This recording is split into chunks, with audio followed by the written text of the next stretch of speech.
Hi, everybody. This is Emmy Thomas, and I have with me two people. I'll let them introduce themselves. Hi, this is Victoria. I've been on many times, so you guys know who I am. And next to me is my spouse. Hi, you can call me Victor.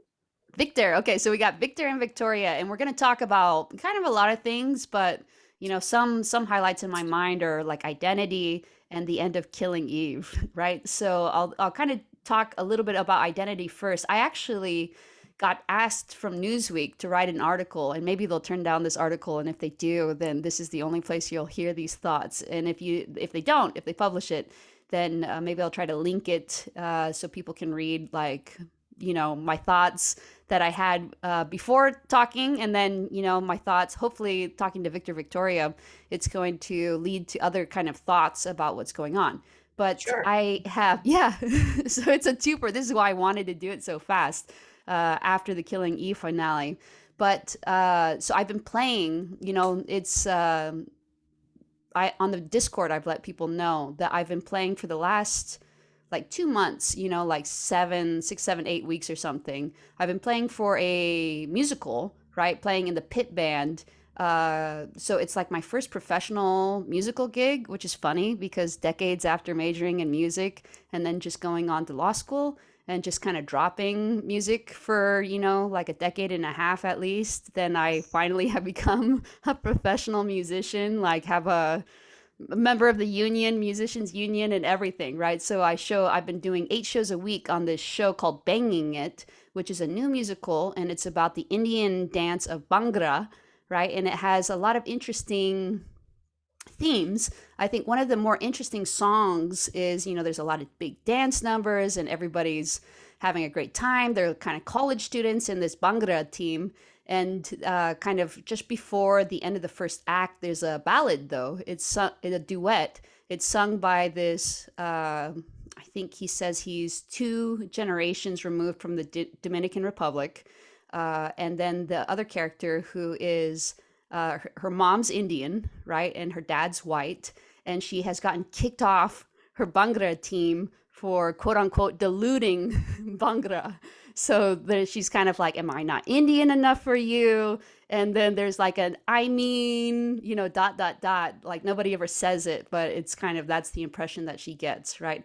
So they sing this song called Toledo, which is this is what I learned from public sources. The Los Angeles Times reported this, that what the had happened is the production, since it was a new show, and that since they had, I mean, the cast is like, I don't know, 80, 85, maybe 90% people of color or other, traditionally disadvantaged minority groups, right? Or just like not minority groups, women, I guess, aren't technically considered minority.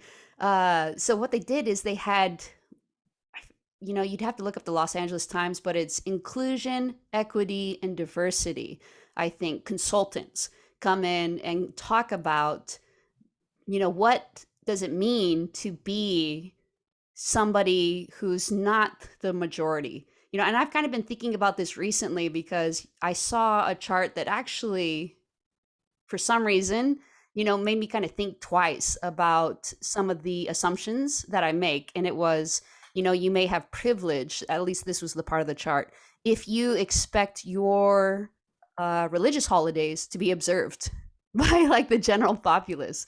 It's Mm. interesting because there are, like, uh, we're now in Ramadan, and Ramadan has affected the performance kind of this particular Yeah. musical. Yes, because people are observing the fast. And Hmm. so it's just really interesting to kind of be like, wow, maybe I'm a little bit cynical, but I was a little bit surprised that everybody was like, that's fine, like, of course, observe your religious fast of Ramadan.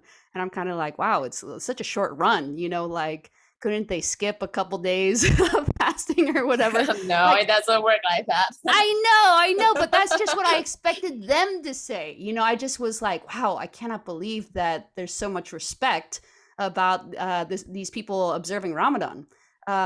So but they really seem to be kind of like very careful about this. It's not just like these workshops that they held ahead of time, but there are several other things which I'll get to in a second. But as a result of these workshops and people kind of talking about the burden of what it means to be like the only quote unquote person that you are, the only, Mm. Indian, the only, Southeast Asian, the only, African American, the only whatever it is, the only Catholic, the only, Muslim, right? Who is kind of like in that particular situation, you have this burden of being representative of that particular class. So you have Mhm. kind of this whole to part to whole fallacy where people assume like, oh, you're Muslim, therefore, that would be whole to part. Where, I know that you're Muslim, so I'm going to assume that you are, whatever I think Muslim means, right?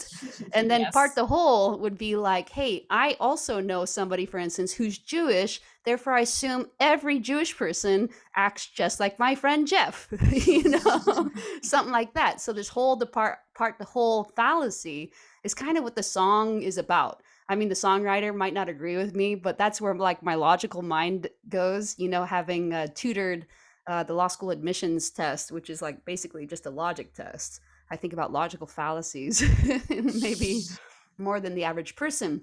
So like, 8 shows a week, I'm playing this ballad in which they're kind of singing about, the emotional, psychological burden of just these little situations, just little situations in which it's not anything really that you would even mention unless you were in a diversity, inclusion, equity workshop, maybe. And so some of the stories that they would kind of talk about, like one of the things talks about like the language barrier that one of the characters, the Dominican, has with his abuela, who her English isn't good and his Spanish isn't good. And so he's like, I never really know when we're talking whether she understands, what I'm saying or whatever. Yeah. And then she talks about the half Indian character. Her mom had died when she was 15. So she says, I don't have any aunties or whatever. So I got invited to, I can never hear what the word is here. I'm playing at this point, but she got invited to some event, right? But Mhm. she told her friend, her Indian friend, no, because she said, I'm busy. But it was really because she didn't know how to rap a sari, right? Because she's Mm. like, I don't have my mom here. I don't have any aunties to tell me to Yeah. teach me how to rap a sorry. So you're Yeah. like, yeah, but that's like that is something, but it's not like a big something. But I was just kind of surprised because I don't know why.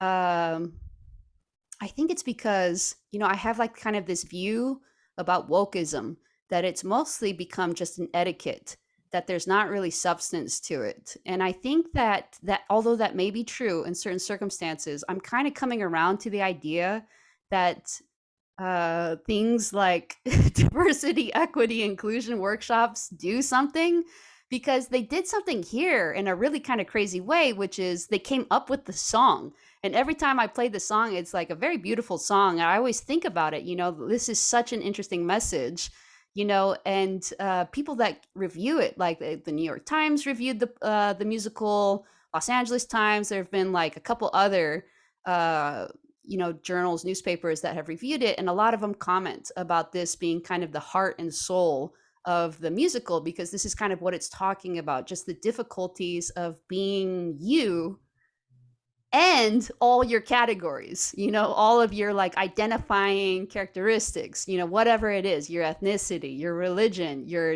gender, your et cetera, et cetera. So it's really interesting, how can you be you and still be those things, but not everything about those things is you. Yes. Yes. I've been thinking about how to, yeah, because I mentioned on the Discord, I don't know if you've seen it. So I'll probably be doing a Q&A with some psychology student at my school. Oh, cool. Yeah. And I've been thinking like if I were to introduce myself, one of the things I would kind of give like a resemblance is that if you are a gay person, of course, being gay sets you apart from the rest of the population. But is being gay the only thing in your life, or is that the only thing that defines who you are? So it's like it's important, but it's not all of me. But is it like a dominant part of my life? Yes, it is. Hmm. So that's like being a psychopath. So you are going to be out to this psychology, for this Q&A. You're going to be like, yeah, I'm a psychopath. Ask me anything type thing. Yes. Nice. Talking about like being like the minority, um, it is actually for someone that came here as an adult came to the United States as an adult, having grown up in Asia. It's kind of interesting the mentality that as an Asian person that grew up, there and then coming here and meeting Asian people who grew up here, there's a very different mentality. Like they definitely have a mentality of being the minority, Mm, like American born Chinese and other Asians. Um, and I never grew up with that mentality because I was always the majority where I was. mm, Which is interesting enough because as a Chinese person, um, we are the minority in like the country, but like the schools I went to, the shops I went to, etc. We were it was mostly a Chinese area and stuff, and so I never. It's kind of interesting because we see the world very differently. Um, at least for me, I don't know about Victoria, but like for me, I never thought of myself as a minority, and like it I feel like it paints things very differently because like speaking of like um, diversity and inclusion stuff, there was this panel that I was sort of listening on today, organized by one of the student groups, and panelists were talking about identity and all this kind of stuff, and someone like one of the person one of the students was talking about how she's scared if she dresses too femininely that people will look at her differently or something like that. And I just wonder, like, you know, how much of it is in your head and how much of it is real? Because of course, sexism and misogyny is real, especially in the field that we're in, in schools and stuff, especially with the older faculty and stuff like that. But sometimes it can be just in your head, right? Like for me, it was out of my head for the longest time when I first arrived in the US. I didn't think about racism until one of my friends, after I was hanging out in the hot tub with my friends and some stranger from the hotel, and my friend after the chat said to me, he's like, "Hey kid, do you not notice what's happening? Like you're like the guy was totally ignoring you, like no matter like, and he was just absolutely disrespecting you just because you're Asian." And I'm like, oh, I didn't notice that. Uh, I just saw us, you know, interacting as normal. Um, and it's interesting because like it sort of took me into that mindset a while, and then I started to have different lens where you know oh, maybe this is happening because of race, and maybe that's happening because of race. Um, but it's kind of interesting, like having grown up as like with a non-minority mindset. I saw the world differently, and I'm surrounded by people who see the world with that mindset. And I'm wondering who's right. What was the right way of seeing things? Because it's hard to know really truly at every instance whether something racist is happening or not, right? People like to think of statistics, but like every individual instance is not representative of. It's not going to be this. The statistics does not inform on the individual instance. right. It's like either it's happening or it's not happening. It's not nothing 60% racist happening. Like it's either it's happening or it's not. So it's kind of yeah. It's interesting you say that because I guess these workshops, what kind of characterizes them too, is that especially in a situation maybe like this show where you have quite a few Indians, there are a bunch of Indian characters, And so just because you share that characteristic, and even if you're all Indian American, your own experiences are going to be so different. And so to kind of think that, well, that it's not happening or it is happening based on your personal experience, like you can't generalize an anecdote. That's another illogical fallacy, right? All an anecdote does is disprove that it never happens, right? So if it happened to you, then you can say, well, it doesn't never happen, right? Hmm. Hmm. Because it's happened at least once to me. So that, I think that too is kind of interesting where people, there's like an impulse to kind of generalize. Like just because something has happened to me or that's my experience doesn't necessarily mean that's what's happening in this situation or that's what's happening to everybody. But I do have a quick story kind of about this. One time I went to they call it lesbian spring break. What is it called? Dinah Shore in Palm Springs. I went there with one of my friends who's African American, lesbian, right? And we were just like, cruising around the whatever downtown area. And then she needed to use the restroom. So I was like, let's just go into this hotel. And she's like, well, we'll have to like sneak in. And I was like, no, we'll just walk in the lobby and use the restroom that's in the lobby. And she was like, well, how will they think, will they think that we're like, whatever, we're staying here? I was like, I don't think they care, but her experience was they do care, and maybe she's had either like an experience that has kind of, made that seem true to her. Like, who knows whether she, like if she was just by herself, is that worse than if she's with me, a white person? Or, like, is it true that, that she had something to be concerned about with racism about using the bathroom of this hotel lobby?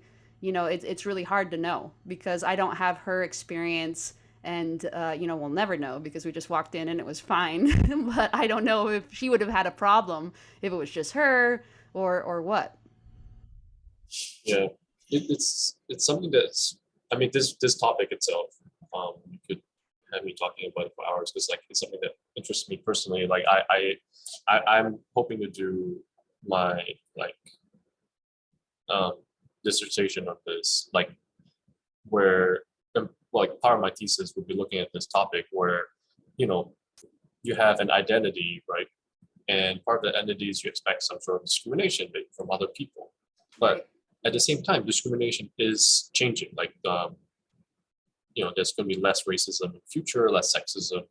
Um, but as a human being, we update through this, in economics, for like they call it Bayesian updating, where Yes. you have a prior and then like something happens and you update your beliefs. Um, and it's interesting because I my theory right now is like it's not that people just only update based on what they see is happening to their in their own life because it's not enough information really to go off of. They're also looking at how other people act. So you almost Mm. are like, especially other people with your identity, right? So if you're some minority, you'll see that everyone is expecting racism, so I should expect racism. Hmm. Um, be, you know, because the world is too complex for us to really like parse out what's really happening. So we actually a lot of times, like I mean, this is part of like the behavioral economics literature. We run a lot of heuristics, and one of the heuristics is I'm just going to copy what everyone like me is doing. So Yeah. it's Yeah, I can definitely see that. I always think of things like that when I'm like exiting things like Dodgers Stadium, the baseball stadium or whatever, and I'm like, should I get in this long line? Is this the only way out, or should I buck the trend and try to find mhm. another exit? Right? And Yep. it's you They seem get to it. know what's happening, right? Exactly. They seem to know, but sometimes they don't, and they really are just lining up like sheep, So it is really this hard thing, and I see why. It's because it takes a lot of energy and risk to actually be like, I will actually just ascertain my own self, whether there's another exit, right? But it reminds me, so Arya, my girlfriend, she went down kind of a rabbit hole. So I think it's safe to say this because this Facebook interaction basically doesn't involve anyone she knows personally, but she saw somebody and I should say I just finished watching the HBO comedy special Rathaniel, which is Gerard Carmichael, I think is the comedian. Although it is funny, but it's like he comes out as being gay. Spoiler alert in the comedy special, right? So it is more of a heavy topic than I guess kind of like Hannah, what's her name? Gadsby or something, kind of did a similar thing about being gay. She's Australian or New Zealand or something, New Zealander. But yeah, so I'm kind of thinking about some of these African American issues because he talks about it, and talks about like how it's different to come out, or just kind of the ways it was different for him to come out just because of his upbringing and like his family history, etc. And so Arya was telling me about this exchange on Facebook in which this African American woman is like, oh, first of all, this dude who I guess is troubled, had like this troubled post, like sometimes you just need to be by yourself with a bottle or something, and then like this huge bottle of liquor or something, and people reaching out and being like, are you okay, so and so, do you need to talk to somebody, because normally that's not what we think of as like things are going well for somebody. It's not probably all like whatever. And then this African American woman posts on it and says, you need to just shut up and like get a job because you have a bunch of kids and like suck it up. Right. So then this other person posts, who happens to be white woman, right, is like, did you kind of not read the post? Like he's like struggling or whatever. And the African American woman was like, kind of like called her white girl like several times and was like, I can say whatever I want because this person is my cousin. And so that's why I can say these sorts of things. And then kind of things, like, oh, you're racist. I think the African American girl accused the white girl of being racist.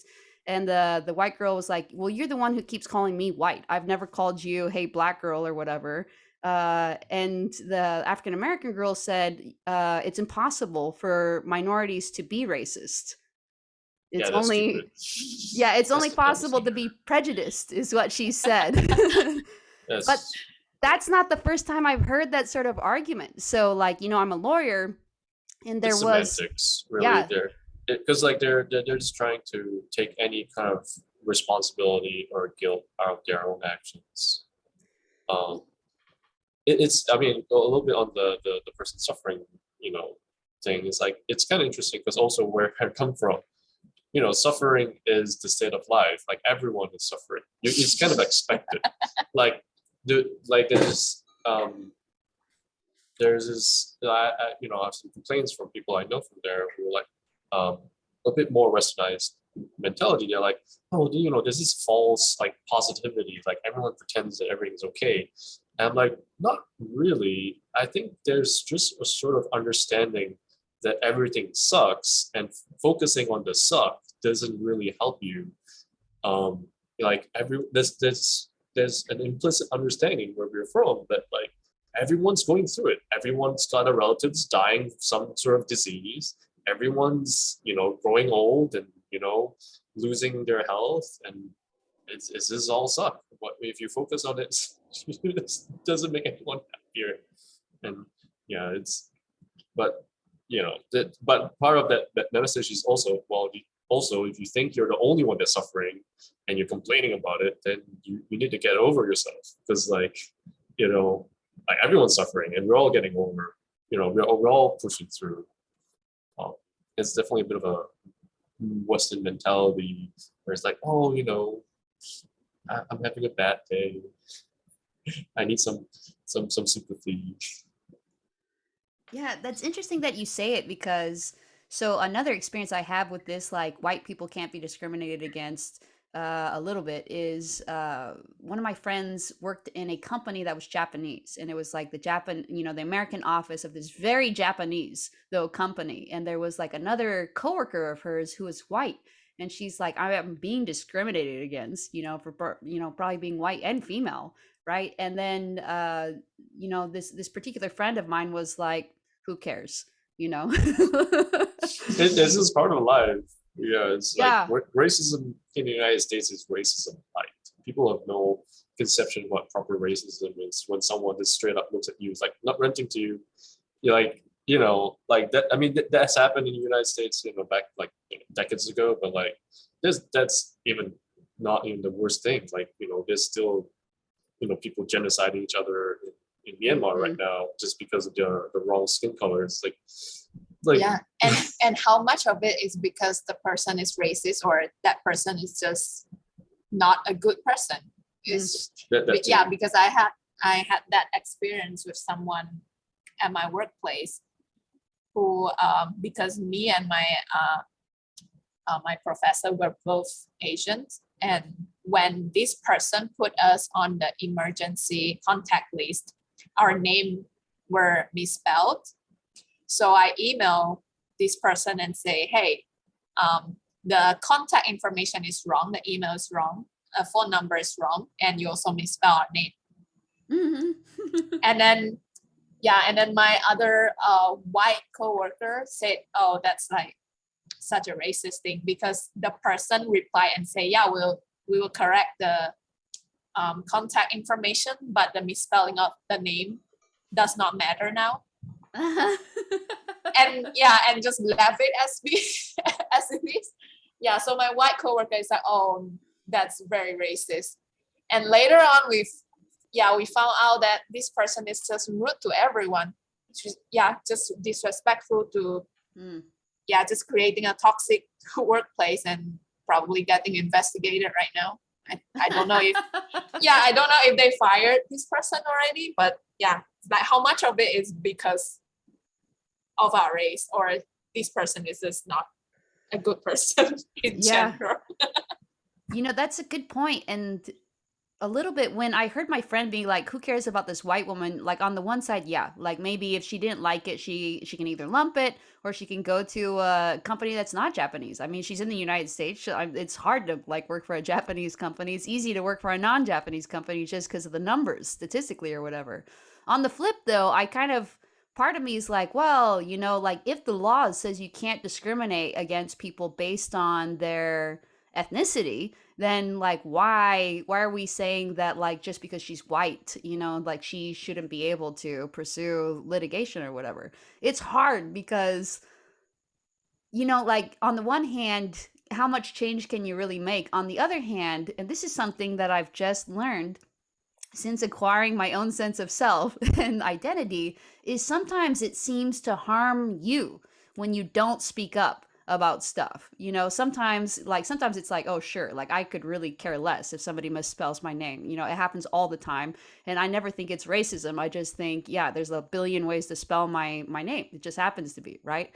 And when I always have to spell my last name too. I'm always like, it's very simple, but I always have to spell it or whatever. I never kind of assume, but let's say I did for some reason, and let's say it did kind of hurt my identity. I do think that there's something about something about you doing the thing, even if it's not going to change the other person or change the situation. Like it matters to you a little bit. It reminds me, I forget what I think it was with you, Victoria, that I told you about my niece filling up the kiddie pool at the beach with a cup. And the cup was like 4 ounces, 6 ounces, like this little tiny cup. And she kept going back and forth between the ocean and the kiddie pool. Yeah. And I was like, this is not helping hardly. Yeah. She's filling up, like at this rate, it would take her like 48 hours to fill up this kiddie pool. Like she's doing nothing to fill up the kiddie pool. But she did it for like an hour and she was just so engaged in it. And it made me kind of realize, sometimes you do things not because it matters externally or like objectively or to like third parties or whatever, but because it matters to you. And so that was like something, that I've been thinking about recently in terms of like, maybe it isn't racism, but maybe it makes you stronger or better, have a stronger sense of identity, or you feel like you are not, like you're an actor and you're not acted upon, for you to kind of choose to react in a certain way to certain things and just kind of assert like, here's my humanity. I think, have I told you, I'm trying to remember if I've ever said this, like the Wynton Marsalis cheat you to your face. Do you remember this one, Victoria? I think so, yes.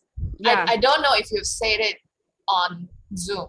Okay, so I'll just like briefly, you can look this up. So Wynton Marsalis is a jazz and classical trumpet player.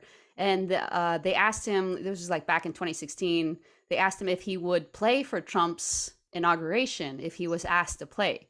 And he said, yeah, sure, you know, because like he's done nothing so far. He's not president or like nothing. And so like, I'll just give him a chance or whatever. Then he talked about his own, I think, great uncle who lived in the South and obviously African American, and how his uncle would go to the polls every election day to go vote, and every election day they'd be like, no, we're not letting you vote. Like, and then one time they asked him, why do you keep showing up? Because, you know, like we don't allow you to vote. And he says, or, you know, Winton, I think, asked him that, and he says, make them cheat you to your face, son. And I really like that, where it's like, you know, often the things that we're doing, yeah, they don't change. The person's not going to change. The person's going to keep being, you know, thinking, keep being a jerk, you know, like your coworker, Victoria, or whatever.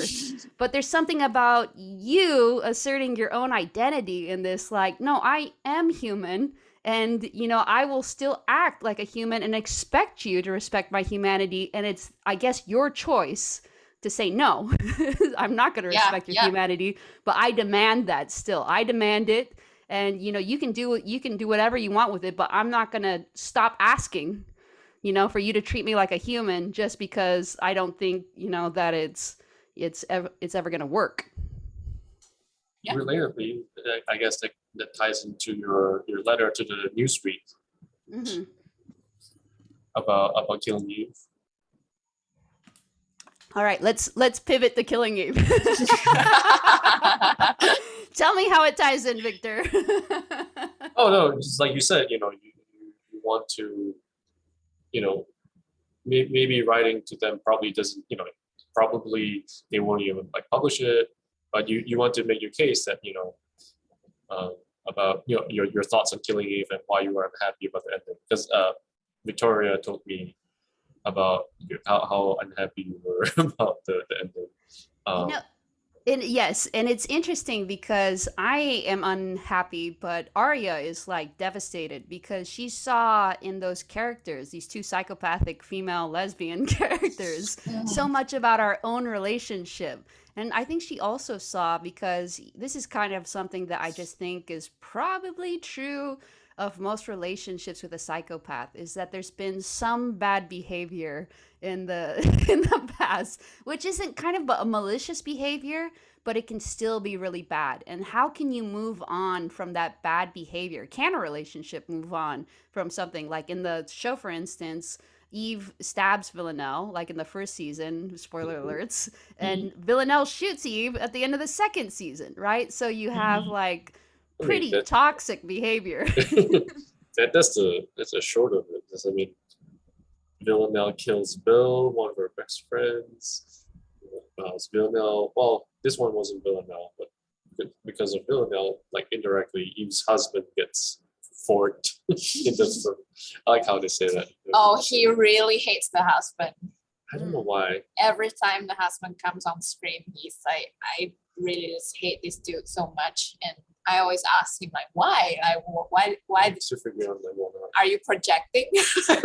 But I have to say, like, the ending, like, especially the final season overall, kind of felt, for me at least, it felt very, a little, like, I can see what they're trying to do, but, like, I feel the execution wasn't that good.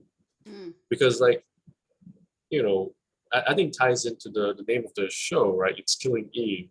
You know, Eve starts off this, like, innocent, normalish, you know, normal passing person, at least. Beige person. A beige person, as the show would say.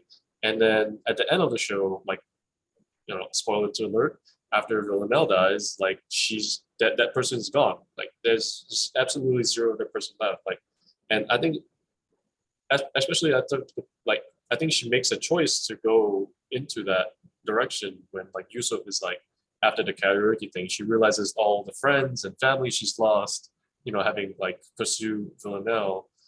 And then Yusuf is like, you know, you get to choose no matter what. You get to choose what you do after this. And she decides to go with Villanelle. But then, you know, when Villanelle gets killed, it's like she literally loses everything. She's like given up on her path, like what she was, and now what she's gone into, she's also lost. You know what though? I think the show producers might want to see that want to like show that if you pursue vengeance, it's not gonna end well. And Mm. that's one thing that Eve did not give up. I don't think at that point Villanelle cared so much about the 12 or Oh yeah, Villian don't all care that about it. Like she only killed the 12 because Eve of wanted Eve. her to. Yeah, because Eve want vengeance, and this is digging your own grave. Mm. On him, like what? Yeah, it is definitely like, yeah. And one of the things, like, I think one of the things, right after we watched the ending, we were also a bit like shocked and maybe a bit unhappy. So we just like, read, Googled online like reviews and what people thought to see what the critics said and stuff like that. Especially on like why Carolyn did it, what was happening here and there. But I feel it kind of makes sense, like the tarot card part, where it's like Eve got the sun, and no, not Eve. Villanelle got the sun, and Eve got the death, but it was actually Villanelle that died. But like I was telling Victoria this that the other night, it's like, did you watch Breaking Bad by any chance? Yes. Mm-hmm. Yeah. So there's one part where Walter White's like, if I had died on this particular day, that would have been perfect. Mm. Like I had just gotten the money from my family. I hadn't ruined my family yet. No, like nothing bad had like horrible happened. That Hank was still alive, etc. And it would have been good if I died. Yeah, at that day. And he said that it's kind of like what happened to Villanelle. I think like she got the perfect thing where she finally got the love of Eve, right? They got, and she she finally felt like she got what she wanted, and then she died. So she didn't have a chance to ruin it. Or not necessarily her ruin it, but like the universe ruined it for her, etc. Like it was perfect. It's like you win you get the gold medal, and then you die on that pedestal. So like there's because like after you get the gold medal or you get what you want, there's like a kind of like, now what kind of feeling. And that part sucks, because like when you get what you want, you get the dopamine hit, right? And then after the dopamine, you're like, well, the dopamine, there has to be the dopamine drop, and then you're like, oh, I've just achieved what I've been hunting for like for the last 10 years, and now I got nothing. Mm-hmm. And so she gets the sun in that sense. And then Eve, we just talked about this, she gave up literally everything, and then she's given everything to get Villanelle, or and then she loses that. So versus she loses it all, she's dead. Mm-hmm. So yeah, I think it's sort of like an overarching kind of way. I can sort of see the appeal of the ending, but I do feel like there's a bit of a, especially if you want happy endings. The whole season is just weird to me. The whole season is weird. Like especially the way it starts out with them like fighting already. doing weird things. Like why? Yes. Yeah. Mm-hmm. Yeah, I think you've done a great job, though, Victor. I actually feel better about the ending listening to you.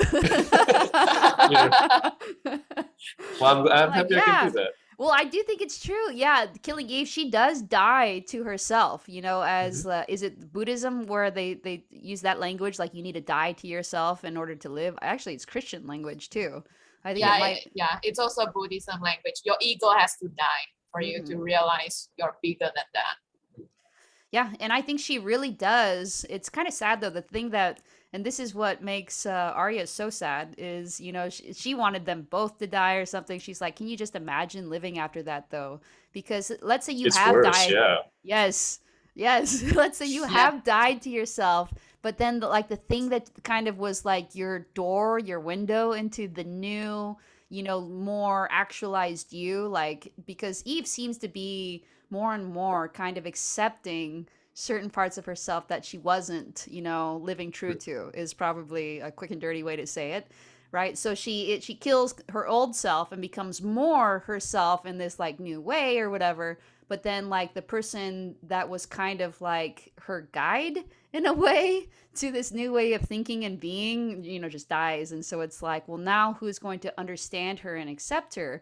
Because I think that was a concern. Like, flash back to like season one or whatever, and she was trying to, be a particular way so Nico wouldn't think, the husband wouldn't think she's a Mhm. freak, right? Yep. Like he had judgment, and she did kind of like keep things from him, because I think that's what so many people do, is you're afraid of what other people will think, and you don't want to be rejected by people, and so that's why you modify your behavior and you live half a life, which is again kind of what this HBO special is about with Gerard Carmichael, how he wasn't out for forever, right, and was living half of a life because he was afraid that what it would do to his relationships. And spoiler alert, it did ruin some of his relationships. He talks about how his uncle Junebug calls him.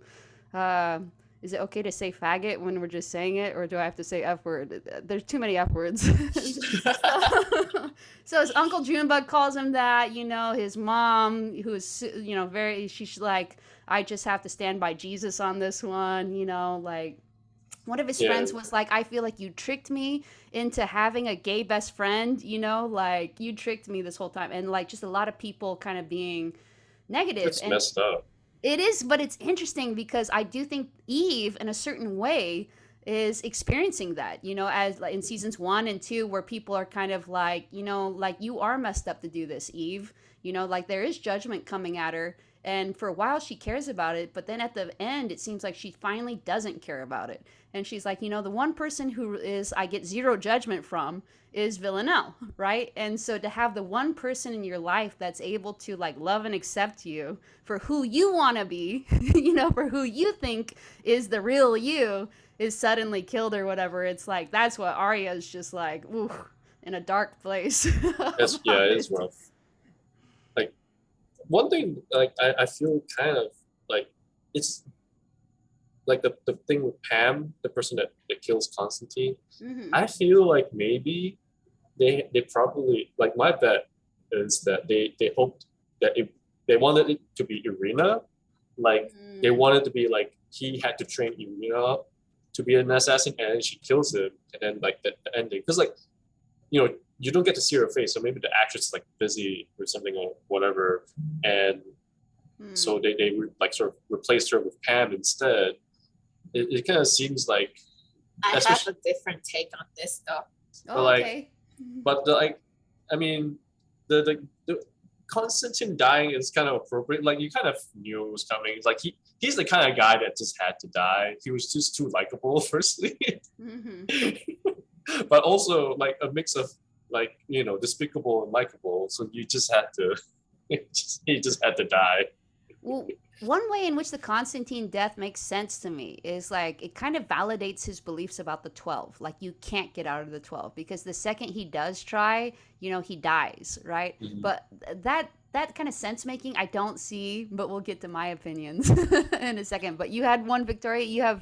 Is it about Constantine that you differ? Yeah, so I think they did many small things right, and I can see why they were doing a lot of the small things, like how Pam get out. Maybe they want to bring in the contrast that some psychopath, if you're too far gone, then there's no turning back, and so you have to catch it early and like intervene early, realize that you do have a choice Mm-hmm. before things get too crazy. And also I feel she maybe did not kill Constantine just for uh, obeying order. She also said like, I do not want you to live like that, because I definitely had that thought before to kill someone that I love, Mm. not because I hate this person. It's just you're not happy, you're living a miserable life. I don't think I want this to go on. You're making everyone around you miserable. Maybe it's good that you die.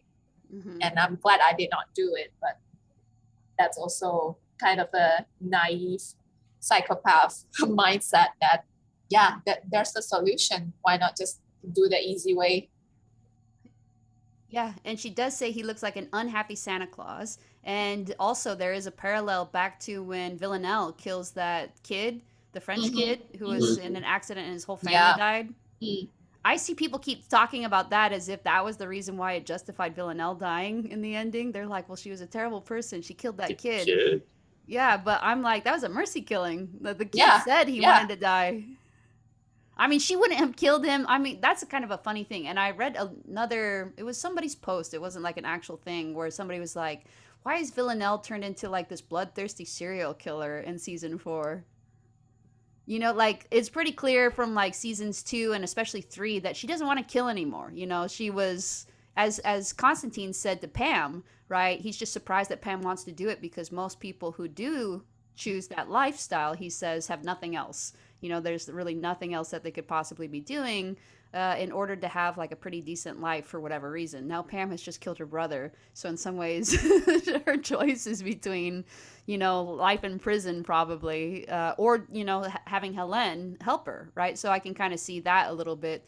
But Villanelle, definitely, you get the impression that the reason why she does this is not because she is, you know, just like particularly, you know, like a serial killer, like she gets pleasure out of the killing, although she probably does get a pleasure out of doing, you know, craftsmanship and the creativity of it. But that she's yeah, so then season 4 though comes along and then she's just like killing people indiscriminately, and that seems kind of I guess I the think yeah, she kills for a different reason though, I feel. So mhm. like the two church people, it's Yeah, the because church people are the weirdest to me. Do I you agree with her motivation on that? Would you see I it? think I think it's rejection. Mm. I Mhm. think she's believing that she's transformed and she's like try so hard, and then that part is just rejected. It's like no matter how hard I try, these people are just gonna reject me, and it's just very painful. Not only that, I think it's rejection as well, but it's also like the hypocrisy of it when she Yeah, learns about yeah. what the priest had done. It's like how dare you, like she, because I think for her, like, and I think about this, is like I think for for sociopaths, because they have no like guilt or whatever, so when they do something right, it's mostly based on the contract of, if I do something good, I should be rewarded for this, right? Mhm. And it's the most betraying thing when like she does her best to be good, and like, you know, they reject her, which is one thing, but also they're hypocrites, like the people who are rejecting her, almost like this is this social contract with the you have with the society. It's like that if you do good things that you should be rewarded, and in this case that she should, like, you know, they reject her, and then like, and then you realize that the society itself is also just full of assholes who are just doing horrible things, and yeah, and at the same time judging you. And so Yeah. this like the rejection, the hypocrisy, like it's a kind of a betrayal almost, because of the contract, right? This is the social contract of, if I do Yeah, good, I should be I've rewarded. definitely acted that way. He knows. Yes. Not to him, but yeah, Yes. someone else.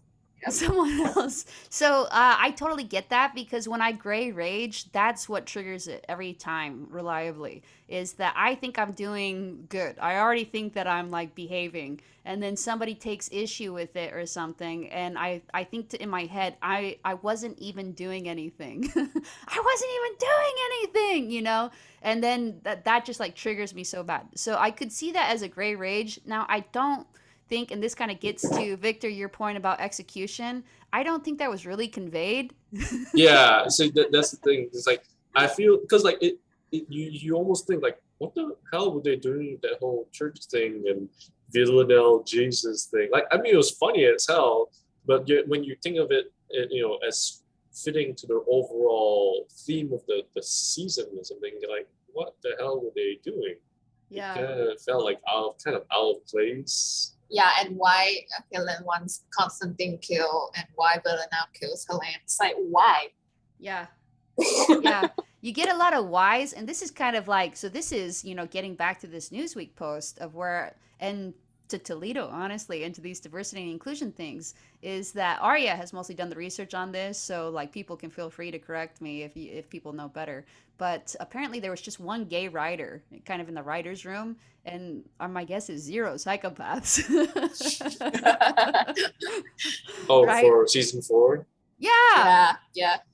I Yeah, mean, I think they pretty much hit like a Game of Thrones thing where like there was no more material from the books they could get. Mm. So they like, ruin it. so they tried to do their own thing, and like I can see like they had some ideas, but it just didn't fit like the well, mainly didn't fit the characters, right? In the same thing, in the same way, Game of Thrones, like what people did at the endings didn't make any fucking sense based Yeah, on the Game of Thrones characters. is because I heard the original ending got leaked. That's why they changed it, and now it did not make any sense. Oh, I Oh, mean, probably the original ending got what? leaked, Leaked.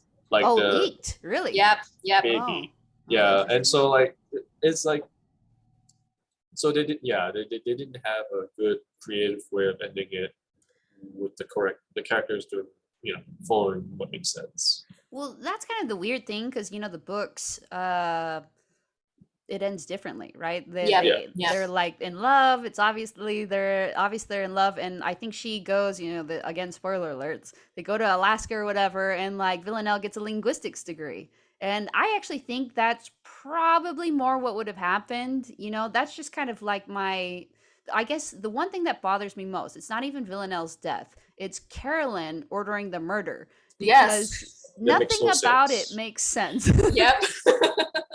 Like, And yeah, I no read one an is making sense. interview with Fiona Shaw where she kind of says, well, it's not meant to be like villain, like mustache twirling villain, but I'm like, that's exactly how it comes off as though. Like it makes like really no sense. Like that's your ticket back into MI6. It's not, for instance, just going and killing the 12 yourself or having MI6 get the 12 or like how is it killing Villanelle Or yeah, instead of Yeah. just like taking this gigantic this. crime ring that you've been tracking for the last Yeah, whatever. Like she had this discretionary budget, right, for doing this, and yeah, so how is it not that, it doesn't kind of Yeah. make any sense at Yeah. all. You And can just get credit for having Villanelle kill the 12. Why do you have to kill yeah, and Villanelle? then Doesn't make sense.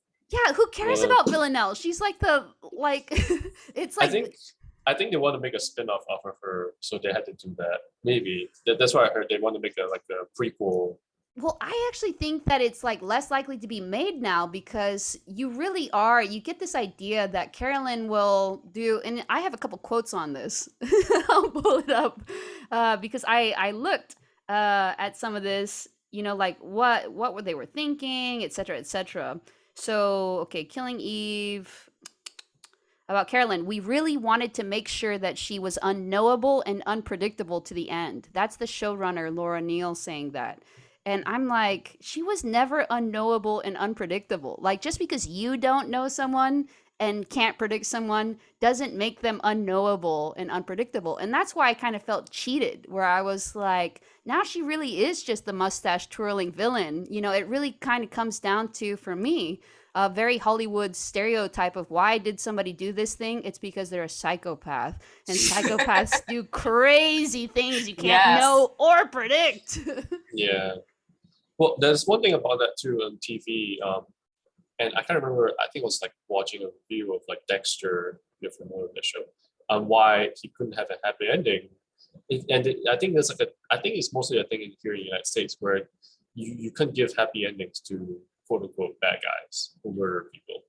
So there's always got to be like consequences at the end. Otherwise, the TV Yeah. networks Yeah. are very Quote me a unhappy. movie where a bad guy has a happy ending. Yeah. Well, and I kind of just read about this and I wish I knew who it said it. It was some like director who like did a bunch of like maybe like gangster films or something in the 90s. And oh, I think it was They all the die. yeah, Basic Instinct, I think. It's the director or writer of Basic Instinct, and he was talking about how like you saw like a stripe of vagina, like not even vagina. Vagina's the inside. What's the outside part? No Vulva. idea. Vulva. Yeah, you saw a stripe of vulva for like a hot second, and he was like, "You can't make that anymore. You can't even really show sex anymore." He's like, in the 70s and 80s, we were showing sex right and left. It was like free for all. And he's like, now there's just kind of such a puritanical take on things. And it's like everything has become a morality play. Like, you can't have It the bad is. guy be happy because what message does that send? And it reminds me, I watched Blazing Saddles for the first time, like last month on HBO Max. And they had a University of Chicago professor who is African American and is a professor of like African American studies. do like a 5 minute blurb at the beginning where she's like, even though they use the N word in this movie, it's clear that the movie doesn't endorse that sort of thinking. Like you can see that the movie's philosophy is expressed in the protagonist as played by Gene Wilder, or some of these, even some of these other characters or whatever, in which they would never condone the use of the word N word. And I thought, the movie's philosophy, like the movie's just like the characters and whatever. Like, why do we have to have somebody kind of explaining to us that, like how can movies be problematic? They're not even people, they don't have beliefs. They're just the manifestations that other people have made. So it's like this weird thing in which we kind of expect not just people to be unproblematic or whatever, to be like nice, good people, but also like every piece of media itself has to kind of end in this way that's like, comports with our understanding of morality, or like I just really don't understand it. It really does seem puritanical. There's definitely a bit of that in TV because like there has to be a good guy, there has to be a bad guy, right? Like, and yeah, in the end, like especially here in the United States, I would say like gray characters are usually they usually turn out like black in a way. They're Mm-hmm. like, oh, we tried to play this like, oh, you can be sort of gray, but everyone that touches black turns out black in the end. You do something bad, just a little bit of bad, it's justifiable, but then you it's like a slippery slope. You become a bad guy. Like, Yeah. But it is kind of interesting because this sort of like you're good or I'm good, you're bad or whatever kind of mentality is leads to, I think, what we were talking about earlier, which is like it's impossible for African Americans to be racist kind of attitudes. yeah, Like, yeah. There's definitely a bit of that where there's the oppressed and the oppressor, and everything that's bad is in the oppressor, and everything is good in the oppressed. It's no, there's this assholes and assholes, and there's assholes with power and assholes without power. yes, yes, um, exactly. Yeah, like um, people justify, I'm oppressed, therefore nothing I do can be bad, and you're an oppressor, therefore like nothing you could never be the victim. If you're like the oppressor, that's like the white woman, in that yeah, Japanese company. Well, no, you're part of the oppressing class, so you could never be the victim, even if you were the victim of the very thing, of racism or of some other discrimination that we all agree shouldn't be happening. yeah. It's one of those things I've definitely watched for people, because we live in a very liberal place, and like people are very liberal and supposedly, very virtuous in that sense. But like I definitely watch when they fight for like some sort of minority group, there's a principle that's supposed to underlie that, which is like we're fighting for this minority group because they're oppressed, right? Mm-hmm. But then you watch whether they hold on to their principle or not. Because like for example, people like, oh, we're fighting for we're fighting against male abusers who abuse their spouses and stuff. And then but then you watch these people that they don't say anything about how, in the Pampered versus Johnny Depp thing, Pampered Right. is clearly the abuser in this case. And if you're holding on to the first principle of like you're supposed to protect the oppressed, where is the protection of this oppressed man? Like, And then they'll tell you that it's not possible that male gets oppressed. yeah, something like that. You'll be Mm. like, oh, but the statistics or whatever. They'll find some excuse to counter. It's like, but no, Johnny Depp is no statistic. He's a man who's being abused by a person. Like, and it's definitely like one of those things where it's like it's okay to fight for your side. Where but please don't say you're doing it for the oppressed. It's because yeah. Yeah. That's such a great quote. It's okay to fight for your side, but please don't say that you're doing it for the oppressed. Just be honest with yourself that you've just chosen a side and you're just fighting for your side or whatever. Yeah, it's similar to the have them cheat in this case, it's please cheat me to my face rather than have them cheat you to your face. And I'm like, just do it. Why, which is like, I mean, this, this is a bit of a tangent, but like this one of those things where they say like one of the most insidious things about Putin, which is that they'll be stabbing you while the whole time talking like lying about it. It's like, no, you're stabbing yourself. Why are you hitting yourself? Kind of thing. It's just like the Russians just play that game so well, where they just like very clearly that they're doing it, but they're just like so like blatantly lie about it. It's like the most infuriating thing. It's probably part of the torture that they're infuriating you by lying about it. Yeah. The gaslighting. Yes, the gaslighting. Yeah. But yeah, that's a whole other thing. It's kind of funny. Oh, actually, I have to head out. Yeah, you can head out. Bye. All right. But I'll see the rest of this. Yes. Do you have any closing thoughts? My closing thoughts. Killing Eve. I think I'm hoping that someone much more thoughtful than me, and us in general, like, and who one of those like people who really loves TV shows and movies will do like a deep analysis of it. I actually have been flirting with the idea for a while to do like a psychopath react to Killing Eve thing and watch the whole thing. Yeah. But like it'd be good someone like put like a lot of thought to really like rewatch it, and then like do an analysis of it. Maybe make the ending a little more palatable. Because even with what I said, like I feel like I can still see why people are upset. It didn't feel good. It didn't feel right. Like a good ending for me is like Sopranos ending. That was a good ending. Mm-hmm. That's like one of the best. Like Breaking Bad also had a really good ending as well. This didn't feel like one of those. So, and what else? I guess we talked about identity and racism. Mm-hmm.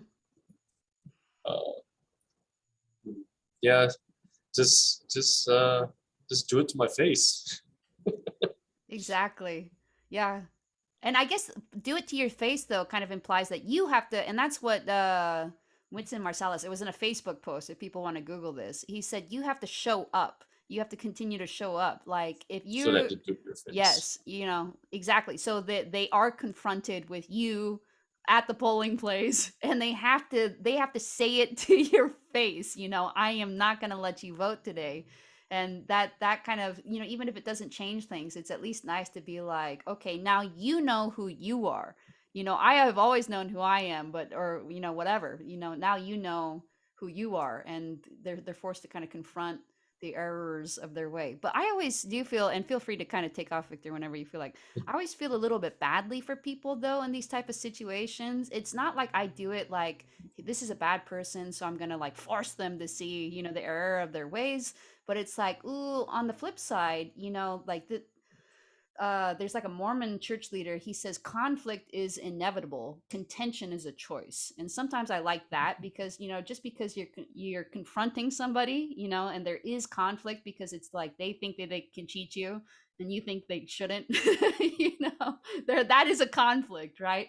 Then you don't have to be contentious about it. Like you don't have to kind of be ugly, And another phrase that I really love is you treat people how you are, not how they are. So even if you kind of think like I do, that the writer's room of Killing Eve, at least for season 4, has done Psychopaths a disservice. Like I don't think that they did do diversity, inclusion, equity workshops on Psychopaths. I don't think they thought like anything of it. I think they just naturally thought puritanical, psychopaths bad, we'll kill them. And I'll come up with a couple quotes that you can either hang around for or take off, Victor. No, but I gotta go. I have a lot of thoughts on inclusion, diversity workshops and stuff, but next I think it's for another day. Yeah, sounds good. Thanks for having me. Yeah, no problem. Post them in the YouTube comments or something, or send something to me and I'll put it in the bio or whatever it is. I might do that. Yeah. Thanks for your time. Cool. No problem. See you later. So and here's kind of like what I think that the writers, like, you feel a little badly because, and my working title for this Newsweek article is "Empathy is its own blind spot," because I think people kind of like, especially sometimes these, let's call them social justice warriors, people who think, hey, I am morally right and I'm fighting for a morally right thing. That's why we need this killer psychopath to die. They feel like that is a right thing. They have a sense of rightness about it. And so some of these like tweets that I looked up, here's one person who said, I thought the ending was perfect. After all, how many sociopaths can we safely leave running around? You just don't know them. We have a lot out there. You just don't know who they are. Yeah, that's what somebody said. Like there are plenty of sociopaths running around. The whole point of the show was never bad guys lose, good guys win. It is that there was very little difference between the two sides. They established that early on. Carolyn was even working with the 12 as well as MI6. And I think that's a really interesting kind of distinction because you have three female psychopath characters in Carolyn, Villanelle, and Eve, whom Luke Jennings, the author of the books, has said, yeah, she's a psychopathic character. About Helen. Helen. Oh, Helen, like possibly Helen, possibly more, but like the three kind of main ones that we have from seasons 1 through 4, with these female psychopath interesting characteristics, where one of them is an assassin, but it's like, do I think that the MI6 or the CIA has assassins? I do. Yeah.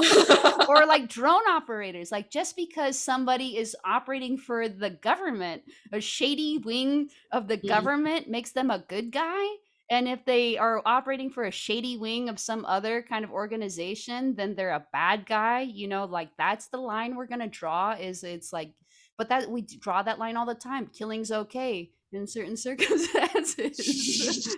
Right? So I think it's so weird to kind of be like, that's the kind of distinction that you're going to rely on there, that Carolyn's fine or whatever because she works for MI6, but Villanelle, no, because she happens to work for the 12. But she just happened to be recruited and groomed, honestly, to become the sort of person that she was. So I just think it's interesting because you hear a couple other quotes from Laura Neal about Villanelle. You can kind of get the impression that she just has like normie values, is my opinion. I just feel season 4, I don't know if this is what they try to do. It seems as if all the psychopath characters are trying to stop being a pawn and then ended up being a pawn anyway. And it's like kind of saying there's no breaking out of this game. Everybody is a pawn of someone else and life is meaningless. I don't know if are they trying to do this, or am I reading too much into it, or they did not do a good job, or I don't know what the overarching theme they're going for. But this is why I say that Laura Neal maybe has a blind spot, because she didn't kind of hint at that at all. She's not, this is like nihilist to the nth degree. She was actually saying that the ending was going to be, and this I don't have a quote for. I think she said glorious and triumphant. I do have a quote for it. And that's what she thought. I'll just read you the full quote because it kind of sounds so delusional. I hope fans will be really excited by the ending. It's killing Eve, so there will be blood, but I hope the fans will find it glorious and triumphant. And I'm like, what? Just because the bad guy has been killed, you killed the bad person, and so that's why they're like, yep, she had it coming. She only had herself to blame. But here's one thing she says about Villanelle. She says, I love Villanelle so much. She's such a joy and such an aspirational character, even though she shouldn't be. Isn't that such a normie thing to say?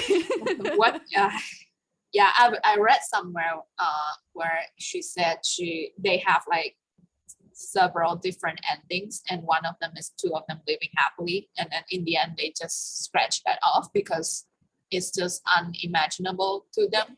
Yes. So I have a couple quotes about that too. So it said the writers decided to end their story tragically because they felt that their happy ending wouldn't last very long, given Villanelle's psychopathic nature and Eve being drawn to that lifestyle too.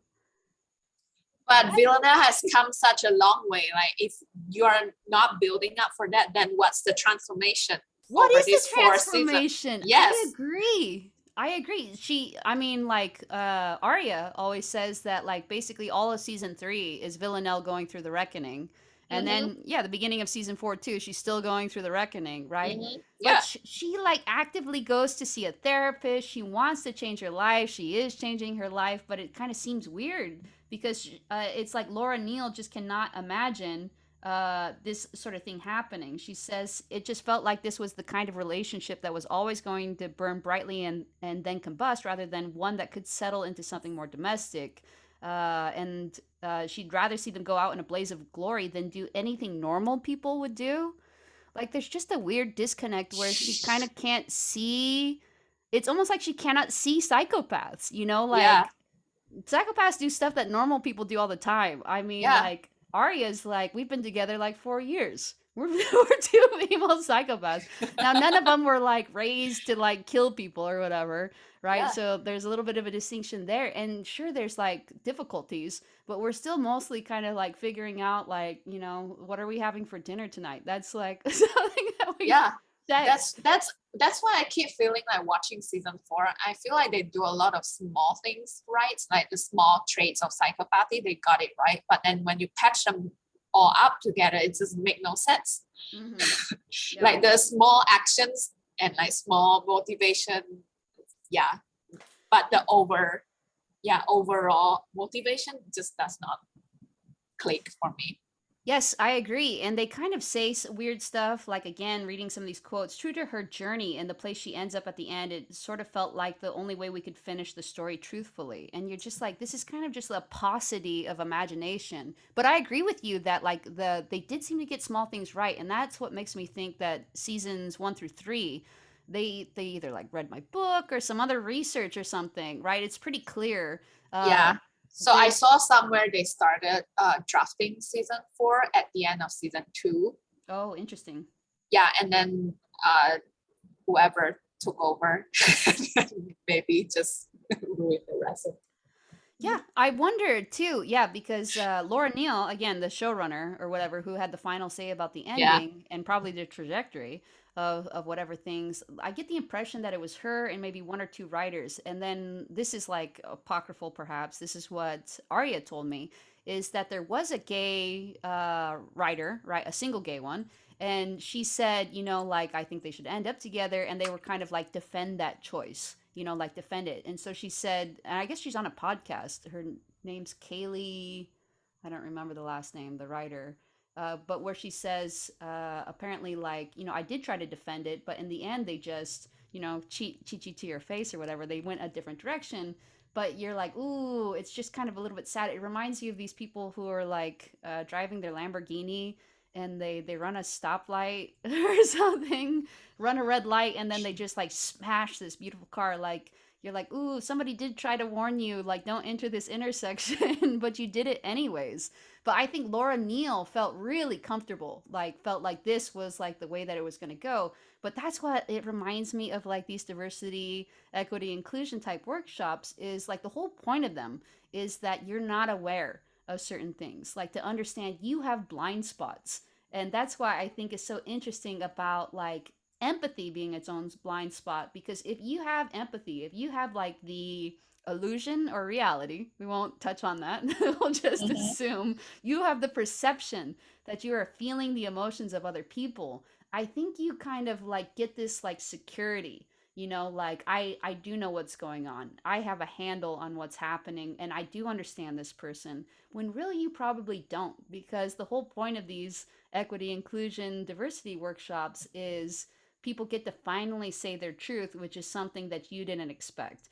So like this Kaylee Ryder was, clearly trying to say her truth about things like probably the kill your gays trope, which is like especially lesbians in like Hollywood, TV films or whatever. They never seem to end up together happy.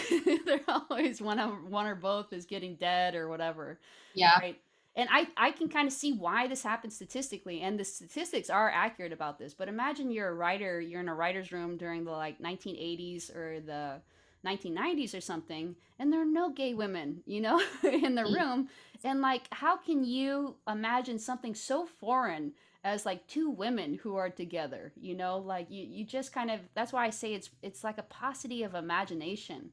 But in these types of situations, you have to be kind of self aware and humble enough, I think, in order to acknowledge that you probably do then need to at least have a psychopath consultant. You probably do then need Yeah, to at least read a book or talk to a psychologist or talk yeah. to just anybody to try to kind of represent these people. You have to have some theory of mind about who these characters are because there's just no way that Carolyn would have acted the way that she did. Hmm. It just And doesn't make Helene, sense. why would Helene get Constantine killed? why For did she, what? why did Helen do anything, right? Yes. You're like, why Like did what? she join the 12? When we found Yeah, out that yeah. Jacques was her father, I was like, well, and that Jacques bought her then, I guess, that theater in London. Like, why is she this petty, matron of assassins Yeah, if the this whole is, story with Helene just make no sense. it makes no sense, right? And who is this kid that she has, and like whatever. Like I've heard a lot of people say like the actresses did a great job, and I do think the actresses were like the most consistent. Like even if they kind of got weird plot points, their portrayal of the characters was pretty consistent. But I do think like the writing just seemed to be so unfounded. It was just kind of like Yeah, it was like we're back in the 1980s and 90s or something of like, ooh, psychopath killer. yeah. So it started off great because Phoebe Waller-Bridge was the producer and also the head writer for season one. I don't know, maybe season two and three a little bit. Hmm. Yeah, and before watching Killing Eve, I actually had a suspicion that maybe Phoebe is someone on the spectrum or knows someone on the spectrum or has researched it extensively because we watch Fleabag Oh and yeah. then we also watch The Crashing Oh, and both of I haven't yeah seen The Crashing. What is it? A movie? no series. Okay. Yeah, and both the lead uh, actress, which is Phoebe herself, has some psychopathic traits. Mm-hmm. Yeah, and so when we found out that she did Killing Eve, we know that it will be good, and it was good. Mm-hmm. And then I don't know why she took off. Yes, probably to write like the James Bond or whatever. But then the person who took over, Emerald Fennell, like this is how I know she read my book is because she took a scene basically from my book, and it's not copyrighted. It's totally fine that she took it. In fact, I'm glad, that she like tried to go for the authenticity of it. But in my book, I talk about how I'm in like a bad health state, and somebody asks Yeah. me, "Hey, you don't look well. Do you need to sit down?" And I say, "No, I'm fine," and then I immediately pass out, and that is exactly what happens Yes. in season two, episode one, right? So I'm like, coincidence? Probably not, right? But I think great that she read the book. And I I think, think, yeah, because the book author did say in one of the interview RT linked us that mhm. he researched by reading your book. And he's the one that pitched the Killing Eve idea to Phoebe. Oh, So really? yeah, I don't know so that. So he somehow knew Phoebe and then pitched it to her. I think she was at a show or something, and then he showed up and like gave her the script and say, I have written this book and whatever, like have a look, and then they turn it into a show. Yeah. So And yeah. then and Phoebe and Jodie Comer sat down and discussed a lot how they want to bring out this character. Hmm. So yeah, they did their research and most likely listen to our Zoom. I don't know. Yes, that also seemed true. Yeah, in the last season, I was like, huh. Just a Yeah. couple things where you're like, that seems awfully familiar, oddly. But Mm-hmm.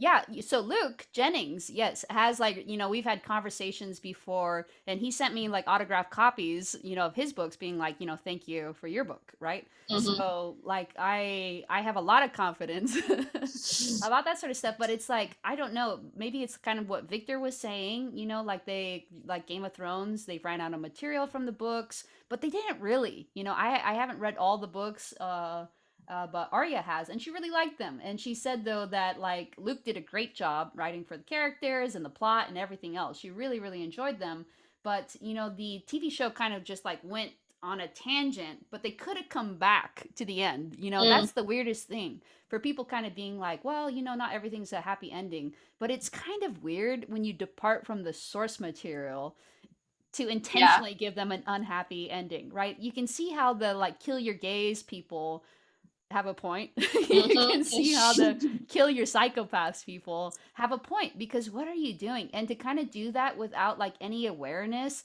that there are these tropes that exist, like that you're basically perpetuating these tropes, even if you yourself are like not intentionally. And it's kind of again like the diversity, equity, inclusion workshops. Like often people engage in practices that they themselves don't think, hey, this is perpetuating a trope, but to ask people certain questions or to compliment them about certain things or to make kind of certain assumptions, yeah, it kind of does, because because of just the history, the trajectory of like, okay, this person experiences this all the time, and do you really want to make, like every conversation about the fill in the blank, the fact that they wear saris? Probably they don't. Probably they want to talk about, whatever else, any other thing, other than just constantly having to talk to people about these whatever things. So I just find it to be a weird lack of awareness, and I'm kind of like, how could you be so kind of unaware?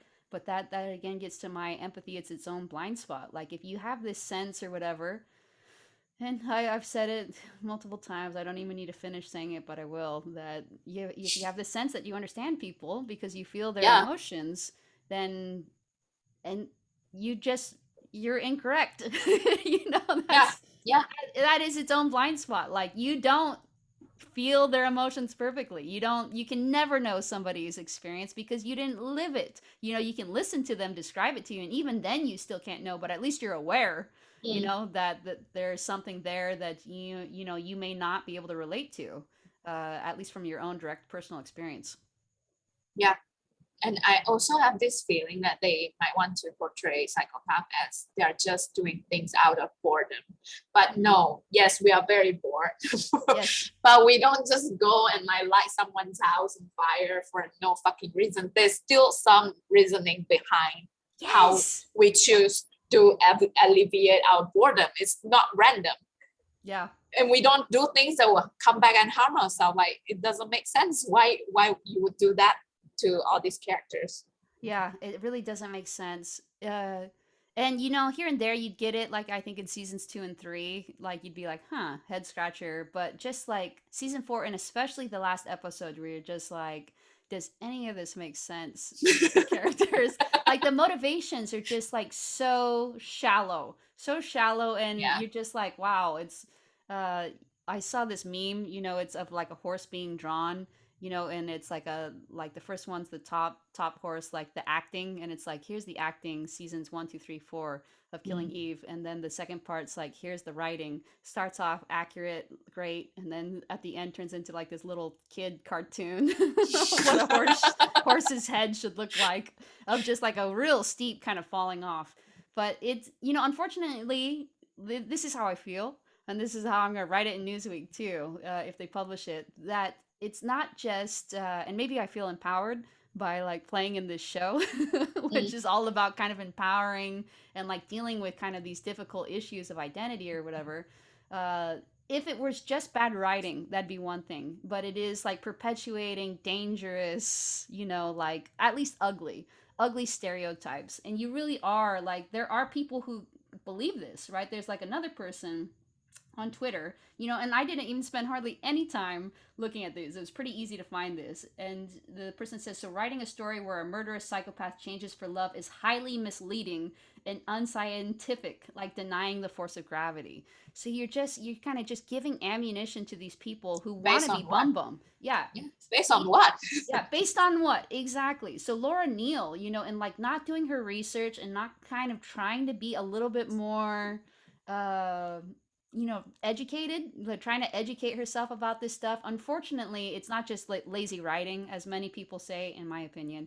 It's Mm. also just like, it's the part the whole fallacy, right? You're just kind of being like, Ted Bundy is a psychopath, Mm. probably, right? But just Mm. because he is, you can't take that part and apply it to the whole and think that all psychopaths are serial killers, for instance. Or just because some psychopaths do really struggle to change doesn't mean that if you're a psychopath, you can't change. So it's just really hard to kind of like face this. And it's very depressing, depressing kind of joyless message to send people that psychopaths can't change. Because I just think you're a great example of that not being true. Remember, we said the anecdote Hmm. is only useful to prove that something's not never. Yeah. Right? Like the fact that you changed means that psychopaths can change. The fact that Mm. I changed means that psychopaths can change. The fact that Arya's changed means that psychopaths can change. So it's just really depressing to again kind of like suggest or see it suggested, not just in the show, but people's reactions to the show. Some of these false, but very popular Yeah. beliefs. Stigma. Yeah, I have this speculation that they might want. I don't know if they are trying to say that Villanelle killed the 12 out of love and then sacrifice herself to Mm. protect Eve out of love, but it's just inaccurate. Like, yes, we will do a lot of things out of love, but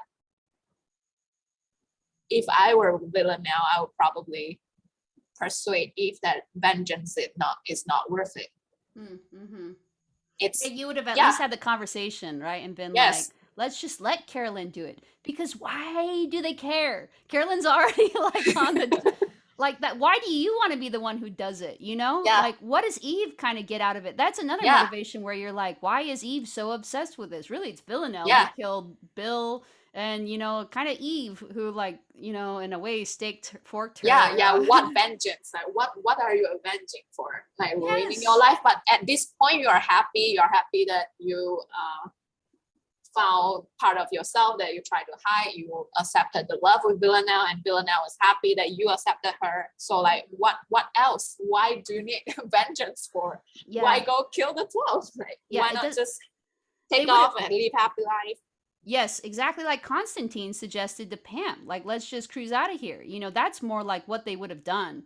So it just kind of seems like, and as Arya says, she just keeps being like, but that's not what really happened, as if these characters exist in real life, But she just thinks like this was just like a glitch in the Matrix that they chose this ending and it's the wrong ending. Like that's not what actually happened to these characters. But I honestly think there's a good argument to be made for that because just like why would the characters do this? Like why was this even one of the 12 endings that they came up with, and especially why was this the one that ended up being made?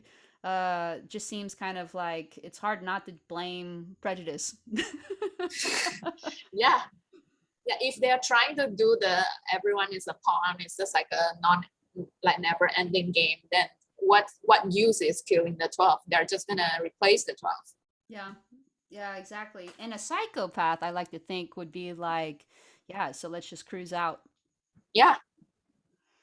Yeah, and that's another kind of interesting thing. I guess Carolyn, I kind of do get that motivation. It reminds me of Memento about where they say like the you knew all along who killed Kenny.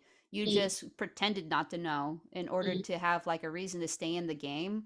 I mm, could kind of see that, especially an older psychopath where they'd be mhm. like, I need everything so meaningless anyways. I need at least something to kind of, and she's clearly not happy in Mallorca, wearing linen.